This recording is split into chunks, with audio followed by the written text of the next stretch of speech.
कायर पाकिस्तान को लेकर बहुत बड़ी खबर है। भारतीय सेना ने बताया है कि 8 मई की सुबह पाकिस्तान ने गोल्डन टेंपल पर हमला किया था। पाकिस्तानी सेना ने मिसाइल और ड्रोन से पवित्र गोल्डन टेंपल को निशाना बनाने की कोशिश की, लेकिन भारत के एयर डिफेंस सिस्टम ने पाकिस्तानी हमले को नाकाम कर दिया। भारतीय सेना के 15 इन्फेंट्री जीओसी ने यह बताया कि पाकिस्तानी साजिश की भनक मिलते ही पूरे गोल्डन टेंपल को एयर डिफेंस सिस्टम से कवर कर दिया गया था। गोल्डन टेंपल के खिलाफ एक नापाक साजिश रची गई, जिसे हमारे डिफेंस सिस्टम ने नाकाम कर दिया। आपको बताते हैं इसकी टाइमलाइन क्या रही। भारतीय फौज ने नाकाम इसे किया है। ये देखिए, ये जो मिसाइल का मलबा है वो मिला है और इसे डेमोन्स्ट्रेट किया गया भारतीय सेना की ओर से। तुर्की के जो ड्रोन का मलबा है वो मिला है, जो YAIHA कैमिकाज़ी ड्रोन है। PL-15 मिसाइल का मलबा मिला है, ये बताया गया सेना की ओर से। PL-15 मिसाइल जो दागी गई थी। इसके अलावा हत्व-1 मिसाइल, ये देखिए आप देख रहे हैं, इसमें क्रेडेंशियल्स लिखे हुए हैं HATF-1, और ये मिसाइल का जो मलबा है, इसके जो अंश हैं वो मिले हैं। भारत के जवाब के सबूत मिले हैं, जो शार्पनल्स हैं वो मिले हैं, और ड्रोन का मलबा भी मिला है। मैं चाहूंगी सुमित भी हमें यहाँ ज्वाइन कर लें बिग वॉल पर, और ये थोड़ा और डिटेल में इसे एलाबोरेट करें। सुमित, ये बताता है कि ये सबूत है कि पाकिस्तान ने वार किया और हमने पलटकर उनके सब कुछ नेस्तनाबूद कर दिया। हमारा एयर डिफेंस सिस्टम ने ये कार्रवाई की। देखिए, बिल्कुल, अगर आप देखें, लगातार हम अपने दर्शकों को दिखा रहे हैं कि भारत ये सबूत बता रहा है कि कैसे पाकिस्तान को तुर्की से, चीन से मिलने वाले, चाहे वो ड्रोन हो या फिर जो मिसाइल है PL-15, उसका इस्तेमाल भारत के खिलाफ किया जा रहा था, और वो सिविलियन एरियाज में किया जा रहा था निधि। और खास बात यह भी कि अमृतसर के अलावा कई और महत्वपूर्ण जगहों पर, गुरुद्वारों पर, मंदिरों पर, यहाँ तक कि आप कह सकते हैं कि मस्जिदों पर भी इसके अटैक करने की कोशिश थी। और यही बात है कि हमने ये ऑपरेशन सिंदूर चला, और देखिए लगातार ये जो रिंग आपका मलबा है उसको भी सबूत के तौर पर दिखाया जा रहा है कि कैसे भारतीय सेना ने इन सभी हमलों को नाकाम किया, निष्क्रिय किया। निधि, बिल्कुल। और देखिए सुमित, अगर ये देखें तो ये हत्व-1 मिसाइल, इसके अलावा आपकी तरफ ड्रोन के मलबे मिले जो कॉम्बैट ड्रोन कहे जाते हैं, उसके अंश मिले हैं। PL-15 मिसाइल के अंश मिले हैं। ये सबूत बताते हैं कि पाकिस्तान अब डिनाई नहीं कर पाएगा। और ये तब हुई कार्रवाई जब ऑपरेशन सिंदूर हो गया 7 को, उसके बाद 8 की सुबह ये कार्रवाई हुई। देखिए, बिल्कुल निधि, वैसे मैं आपको बताऊं, जो एरियल डिस्टेंस है खासतौर पर अमृतसर का और पाकिस्तान के बॉर्डर का करीबन 40 किलोमीटर का है। पाकिस्तान यहां पर ऑलरेडी आर्टिलरी गन्स का इस्तेमाल कर रहा था, जिनकी रेंज करीबन 30 से 35 किलोमीटर होती है। यानी वो लगातार सिर्फ और सिर्फ उन बॉर्डर एरियाज को टारगेट नहीं कर रहा था, वो चाहता था कि रिहायशी इलाकों के अंदर भी ज्यादा नुकसान पहुंचे। इसीलिए उसने PL-15 जैसे मिसाइलों को दागा। हालांकि हमारे इंटीग्रेटेड डिफेंस सिस्टम ने उसको नाकाम कर दिया। अब आप उसको आकाश मिसाइल कह सकते हैं, आप उसको लगातार हमारे S-400 कह सकते हैं, आप उसको AD गन्स कह सकते हैं, लेकिन इसी इंटीग्रेटेड मिसाइल सिस्टम्स ने सारे हमले जो हैं नाकाम कर दिए। और खास बात ये कि हमारी जो 15 डिवीजन, इन्फेंट्री डिवीजन, जो लगातार इस एरिया को सिक्योर करती है, उसकी तरफ से ये जवाबी कार्रवाई की गई। और पूरे स्वर्ण मंदिर को कवर भी किया गया पूरे एयर डिफेंस सिस्टम के जरिए। जो इन्फेंट्री डिवीजन है उसकी तरफ से क्या कुछ बताया गया जब ये हथियार के जो अंश मिले हैं उसको डेमोन्स्ट्रेट करते हुए, इसे सामने रखते हुए क्या सबूत दिखाए हैं, आपको सुनाते हैं।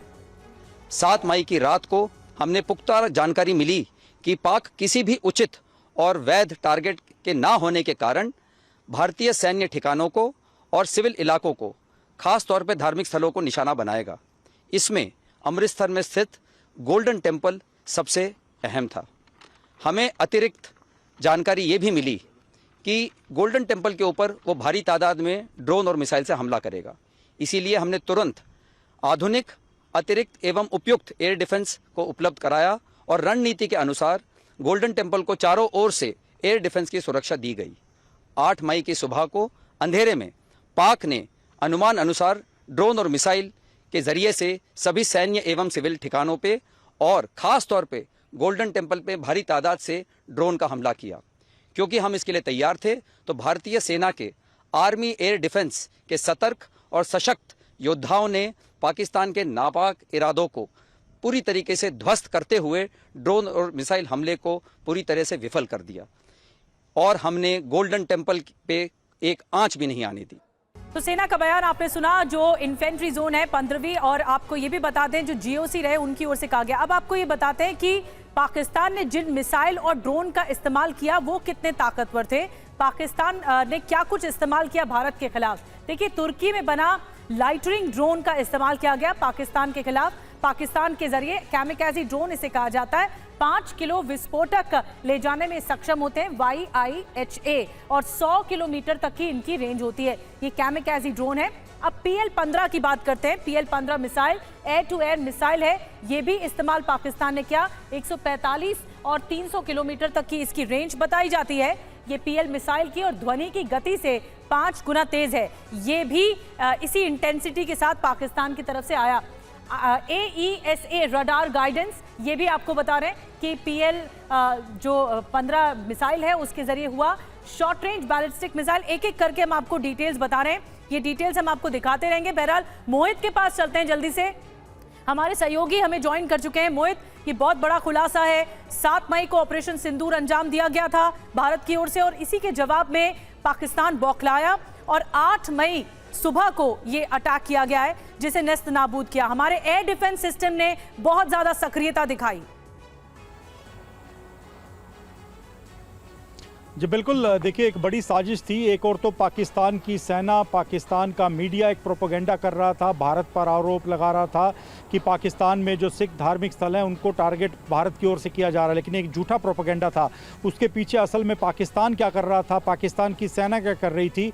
अपनी बौखलाहट में उन्होंने स्वर्ण मंदिर को टारगेट करने का प्रयास किया। बाकायदा ड्रोन और मिसाइलें वहाँ से दागी गई, जिसका अब ऑन रिकॉर्ड आधिकारिक तौर पर भारतीय सेना की ओर से पुष्टि की गई है। और एक बात मैं आपको और बता दूँ कि 7 और 8 मई की रात को इसी वजह से जो स्वर्ण मंदिर परिसर, जहां पर कभी भी अंधेरा नहीं होता, कभी भी लाइटें बंद नहीं होती, वहां पर भी ब्लैकआउट किया गया था। और पूरे अमृतसर शहर में जब हमले हो रहे थे और एक ब्लैकआउट की प्रक्रिया का पालन किया जा रहा था, तो स्वर्ण मंदिर परिसर को भी पूरी तरह से ब्लैकआउट किया गया था, जिसके पीछे का अब जो राज है वो खुलकर सामने आया है कि लगातार भारतीय सेना को खुफिया जानकारी मिल रही थी कि इस तरह से स्वर्ण मंदिर परिसर को भी टारगेट किया जा सकता है।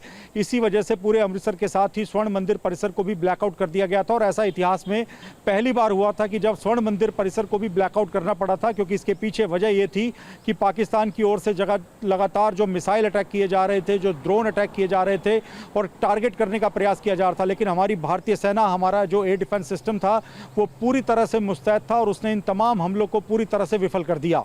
बिल्कुल, और पाकिस्तान का ये टारगेट पूरा नहीं हो सका, इसे नाकाम कर दिया गया। बहुत बहुत शुक्रिया आपका मोहित, और साथ ही सुमित आपका भी धन्यवाद। ये बहुत ज्यादा बड़ा खुलासा है और बेनकाब हुआ इससे पाकिस्तान। अब कैसे छुपा पाएगा, ये तो खास तौर पर सबूत सामने आ गए, उसने हमला किया।